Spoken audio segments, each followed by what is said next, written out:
Tume ya ugavi wa mapato kwa serikali za kaunti imeandaa kikao na wanahabari ili kuelezea misingi ya mgao wa magatuzi wa awamu ya 4. Hebu sasa tusikilize yanayojiri. Members of the media fraternity, it gives me great pleasure to welcome you to this historic moment for the Third Commission on Revenue Allocation. This moment truly historic not only for the Commission but also for our beloved country. In line with the Commission's principal mandate, we have today submitted the recommendation on the fourth basis for revenue sharing among county governments to the Senate, the National Assembly, the National Executive, the county assemblies, and the county executives in line with the provisions of Article 216, Sub-Article 5. In determining the fourth basis of revenue sharing, the Commission has taken into consideration information on the review of the previous revenue sharing basis, views of stakeholders, international best practices, and the criteria in Article 203, Sub-Article 1 into account. In developing the fourth basis framework, the Commission shifted from the functional approach of the third basis to the use of expenditure proxies.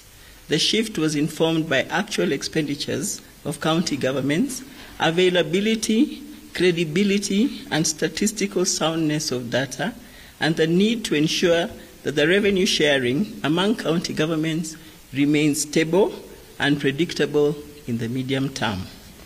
The framework for sharing revenue among the county governments is based on two objectives: to share revenues equitably and to facilitate service delivery and to address economic disparities and promote development among county governments. To facilitate service delivery, the recommendation provides for an equal minimum allocation across all counties, using population and geographical size of a county as the key transfer parameters. To address economic disparities and promote development, the framework uses income distance and poverty parameters as measures of inequality among county governments. The weights assigned to each of the parameters in the revenue sharing framework are based on the objectives of fiscal transfers and the desire to ensure revenue sharing remains stable and predictable. The summary of the framework for the fourth basis recommendation for revenue sharing among county governments is presented below. The objective to share revenues equitably to facilitate service delivery. The parameters that have been applied is population at 42%, the equal share at 22%, and the geographical size at 9%. To share revenue equitably and to address economic disparities and promote development, the parameter that the Commission has applied is the poverty at 14% and the income distance at 13%. In implementing the fourth basis, a cushioning and stabilization factor has been inbuilt in the framework to ensure no county will get less than what they were allocated in the financial year 2024-2025.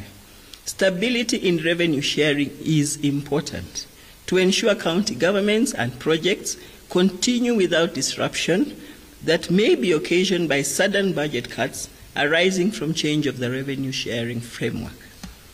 Further, Article 217 on the division of revenue requires that the Senate, once every 5 years, by resolution, determine the basis for revenue sharing among county governments. In so doing, the Senate shall take into account the recommendations of the Commission. Today marks the beginning of the process of the determination of the fourth basis by Parliament. The current basis is the third basis, which was determined by Parliament in September 2020. This basis has been used to share revenues for 5 financial years, from financial year 2020-2021 to our current financial year 2024-2025. Therefore, a new basis, the fourth basis for revenue sharing among county governments, should be determined by Parliament to share among county governments from the financial year 2025-2026 going forward. The summary of the allocation index for the fourth basis and how it will share revenues among county governments for the financial year 2025-2026 is provided in Appendix 1. Thank you, God bless you, and God bless Kenya.